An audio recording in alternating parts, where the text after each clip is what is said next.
मैं इस हवाले से ज़्यादा तफसील में बात तो नहीं करना चाहता कि आपको ड्रेसिंग किस किस्म की करनी है। मैं समझता हूँ कि इतनी सेंस तो हर इंटरव्यू देने वाले को होती ही है। अलबत्ता आपको ये बताता चलूँ, इख्तसार के साथ ये समझा दूँ कि अगर आप में से किसी की हाइट ज़्यादा है तो वो पेंट कोट में ज़्यादा बेहतर लगेगा, और अगर किसी की हाइट कम है तो उसे, यानी मर्द की, मेल कैंडिडेट की यहाँ बात हो रही है कि अगर आपकी हाइट ज़्यादा है तो आप सूट पहन सकते हैं, यानी पेंट कोट टाई लगा सकते हैं। अलबत्ता ये ना हो कि गर्मी के मौसम में आप सर्दी का सूट पहन कर जा रहे हों, क्योंकि जो इंटरव्यू लेने वाले हैं उन्हें खूब अंदाज़ा होता है, उन्हें मालूम होता है कि आप कौन सा ड्रेस पहन कर आए, गर्मी का है या सर्दी का। और इससे अगर मौसम की मुनासबत से आपने ड्रेसिंग नहीं की तो इससे एक और बड़ा नुकसान ये होगा कि आपको पसीना आ रहा होगा, आपकी बॉडी ही कंफर्टेबल नहीं है, तो आप जवाबात कैसे दे सकते हैं। और वहाँ तो इंटरव्यू देते वक्त वैसे ही आप पर बहुत प्रेशर होता है, तो आपको चाहिए कि अगर पेंट कोट पहनना है, वो भी उस सूरत में कि आपकी हाइट ज़्यादा है, तो उसे गर्मियों की मुनासबत से होना चाहिए। और दूसरी तरफ अगर आपकी हाइट कम है तो आपको शलवार कमीज़ पहननी चाहिए और वेस्ट कोट के साथ होनी चाहिए। अलबत्ता वेस्ट कोट भी आप एसी रूम में जाकर, यानी वहाँ जाने से ठीक पहले पहन सकते हैं, कहीं ऐसा ना हो कि इंतज़ार गाह में बैठकर आप परेशान हो रहे हो वेस्ट कोट पहनकर। अच्छा, दूसरी तरफ फीमेल जो कैंडिडेट्स होती हैं उनकी ड्रेसिंग का ज़ाहिर है मुझे तजुर्बा नहीं है, और वो मुझसे ज़्यादा बेहतर जानती होंगी।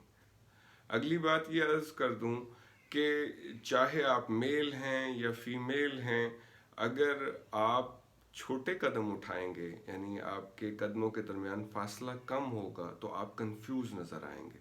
आपको चाहिए कि बड़े कदम उठाएं। बड़े कदम से मेरी मुराद ये भी नहीं कि आप एक अजनबी अंदाज में चल रहे हों या मज़ाहिया अंदाज में चल रहे हों। बहरहाल एतमाद ज़ाहिर होता है जब आप बड़े कदम लेते हैं। उससे सबसे बड़ा फ़ायदा तो ये होता है कि आपके जूते की आवाज़ नहीं आती। तो ये एक एक टिप मुझे सुझाई दी जो मैंने ख़ुद महसूस किया है, तो सोचा कि ये भी बताता चलूँ। अब हम आगे चलते हैं कि क्या ज़रूरी है कि पूछने वाला आपकी तवक्को के ऐन मुताबिक ही सवाल पूछेगा। देखिए, इंटरव्यू जो है वो आसाब की गेम है। इसमें आप जितना अपने आसाब पर काबू पा सकते हैं पा लीजिए, क्योंकि अगर आपके आसाब कमज़ोर हैं या आप ज़रूरत से ज़्यादा तनाव में होंगे तो आप सही जवाब कभी नहीं दे सकेंगे। तो बाज़ औक़ात इंटरव्यू लेने वाला पहला ही सवाल जो सामने बैठे होते हैं साहब पीपीएससी के, आप उनको नुमाइंदे कह लें या कोई सेक्रेटरी कह लें, तो वो जो सामने बैठे होते हैं तो उन्हीं के पास इख्तियारात भी ज़्यादा होते हैं नंबर्स देने के हवाले से। तो बाज़ औक़ात वो ऐसा सवाल कर लेता है जो आपको परेशान करने के लिए काफ़ी होता है। 23 जनवरी 2012 में जब मैंने इंटरव्यू दिया था, उस दिन इंटरव्यू से ठीक पहले क्लरिकल ऑफिस में जाकर एक कप चाय पिलाने के बाद मैंने क्लर्क से पूछा कि मेरी सारी डॉक्यूमेंटेशन को, मेरी सारी डिग्रीज़ को देखकर आप क्या असेस करते हैं। तो उन्होंने बड़े बेतकल्लुफ़ अंदाज में कहा, मेरे पैसों से चाय पीते हुए मुझे ये बताया कि दुआ है। यानी इसका मतलब ये हुआ कि मैं क्वालिफाई नहीं कर सकूँगा। आप यकीन जानिए कि उस वक्त मेरी तबीयत बहुत ज़्यादा ख़राब हो चुकी थी, और शुक्र है कि मुझे अंदाज़ा हो गया कि मेरा ब्लड प्रेशर लो हो रहा है। सो मैंने कैंटीन से जाकर एक जूस का डिब्बा लिया और साथ ही कुछ बिस्किट्स ख़रीदे और खाए। ये मैं बड़ी ईमानदारी से आपको इसलिए बता रहा हूँ कि बाज़ औक़ात इस किस्म का मामला भी होता है, वगरना हमारे यहाँ तो चलन ये है, रिवायत ये है कि मैं ये बताऊं कि मैं तो बस टॉप पर था और बस सभी लोग रास्ते में हार लेकर खड़े थे कि जी प्रोफेसर साहब आ रहे हैं, लेक्चरर के इंटरव्यू के लिए आ रहे हैं और इसके बाद मुझे बस मेरा ऑफिस दे दिया जाएगा। तो ज़ाहिर है मैं इस किस्म के झूठ नहीं बोलना चाहता और सच बोल बोल रहा हूँ। इस वजह से बोल रहा हूँ कि वीडियो देखने वाले किसी में भी अगर कोई खामी है तो उसे हौसला मिल सके, उसे ये समझ आए कि ये इसको रूटीन की बात लेनी है, मुकम्मल कोई भी नहीं होता। अच्छा, अब मैं आगे चलता हूँ। जब इंटरव्यू शुरू हुआ तो इजाज़त लेकर जब मैं कमरे में दाखिल हुआ, उसके बाद बैठा अपनी नशिस्त पर, और नशिस्त पर बैठते वक्त भी मेरा अंदाज़ जो है वो एक चुस्त अंदाज़ था। और उसकी वजह ये है कि अगर आप कंफ्यूज हैं और फिर आपके चलने से भी यही कंफ्यूजन नज़र आ रही है और बैठने से भी ज़ाहिर हो रही है, तो बहुत गलत इंप्रेशन जाएगा। तो जब भी इंटरव्यू के लिए किसी नशिस्त पर बैठें तो आपको चुस्त नज़र आना चाहिए, यानी आगे होकर थोड़ा की पोजीशन को, यानी मैं ये कहूँ तो इस किस्म का जेस्चर मुझे ज़ाती तौर पर ज़्यादा कंफर्टेबल लगता है और इसमें मैं खुद को चुस्त भी महसूस कर सकता हूँ, इसीलिए मेरी पोजीशन ये थी। यहाँ से बात का आगाज़ हुआ और जो पहला सवाल मैं तवक्को कर रहा था वो यही था कि आप अपना तारुफ करवाइए। ये सवाल बड़ी गुंजाइश देता है बोलने वाले को। मतलब तारुफ में वो ये नहीं जानना चाह रहे कि आप किस मोहल्ले से, किस कस्बे से आए हैं और आप यहाँ पहुँचने में कितनी मुश्किलात पेश आई, ये सब कुछ उन्हें नहीं जानना। उन्हें ये जानना है कि आपने क्या कर रखा है तालीमी कैरियर में, उसके बाद आप उससे मुताबिकत रखने वाला क्या कर रहे हैं। क्या एमए उर्दू करने के बाद, एमफिल उर्दू करने के बाद आप कहीं पढ़ा रहे हैं?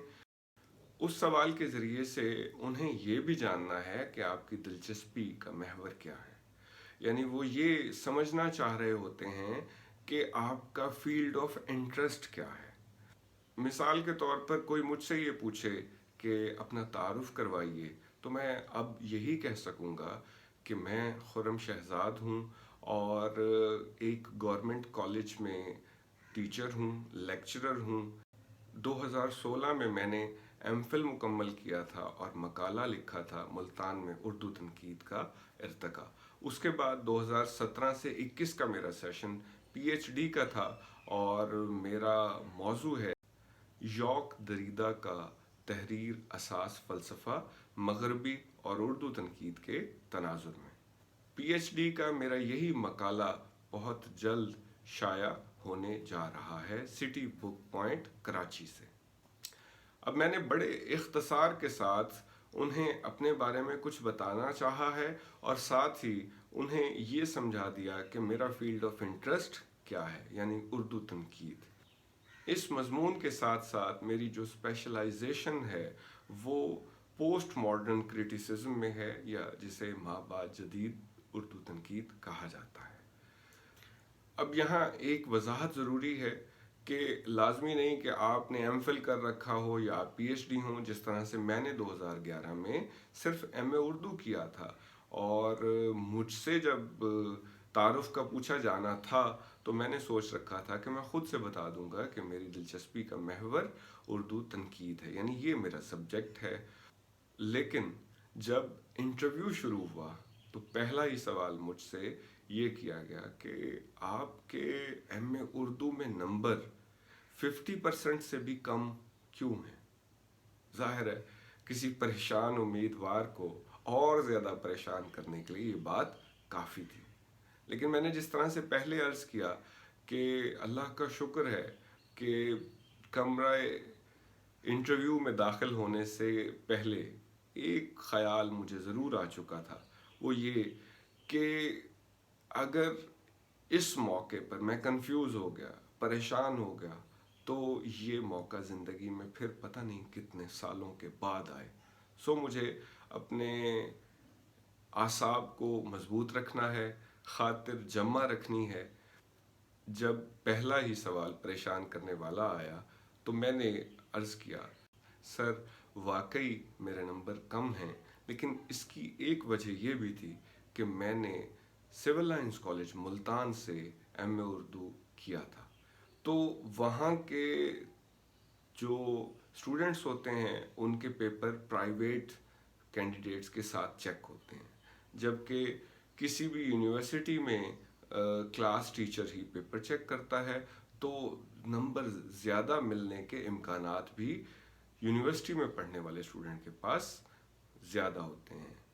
ابھی میں یہ بات کر ہی رہا تھا کہ ان صاحب نے مجھے ٹوکا اور پھر سے سوال کیا، اچھا تو آپ یہ کہنا چاہ رہے ہیں کہ کالج کے جو اساتذہ ہیں یا یونیورسٹی جن کو پیپر چیک کرنے کے لیے دیتی ہے وہ دیانت داری سے پیپر چیک نہیں کرتے؟ اب مجھے محسوس ہوا کہ میں نے غلط جواب دیا یا کچھ ایسا جواب دیا ہے جو شاید کہ نہیں دینا تھا، البتہ اس کے باوجود میں نے کوشش کی بات کو سنبھالنے کی، اور جو مجھے سچ لگتا تھا میں نے وہ بولا۔ میں نے ان سے کہا کہ دیکھیے سر، میں یہ نہیں عرض کر رہا کہ وہ جو پرائیویٹ کینڈیڈیٹس کے پیپر چیک کرتے ہیں وہ غلط طریقے سے چیک کرتے ہیں، میں صرف یہ عرض کر رہا ہوں کہ کلاس ٹیچر 40-50 پیپر چیک کرتا ہے، 60 یا 100 پیپر چیک کرتا ہے، تو کہا جا سکتا ہے کہ پیپرز کم ہوتے ہیں، اسی وجہ سے انہیں بہتر انداز میں چیک بھی کیا جا سکتا ہے۔ ساتھ ہی میں نے یہ بھی کہہ دیا کہ پنجاب پبلک سروس کمیشن کا جو ریٹن کا رزلٹ آیا ہے سر، اس میں 32ویں نمبر پر ہوں، اور جو ہماری دفعہ کا گولڈ میڈلسٹ تھا یونیورسٹی کا وہ مجھ سے بہت پیچھے ہے۔ یہ ایک ایسی بات ہے کہ جس کو آپ لوگ ویسے ویریفائی بھی کر سکتے ہیں کہ میں واقعتاً 2012 میں جو لیکچرز کی لسٹ ہے اس میں میرا نام خرم شہزاد آپ کو 32ویں نمبر پر نظر آئے گا۔ اس بات کو سننے کے بعد بے ساختہ سیکرٹری صاحب نے بولا کہ اسی لیے تو میں نے آپ سے پوچھا تھا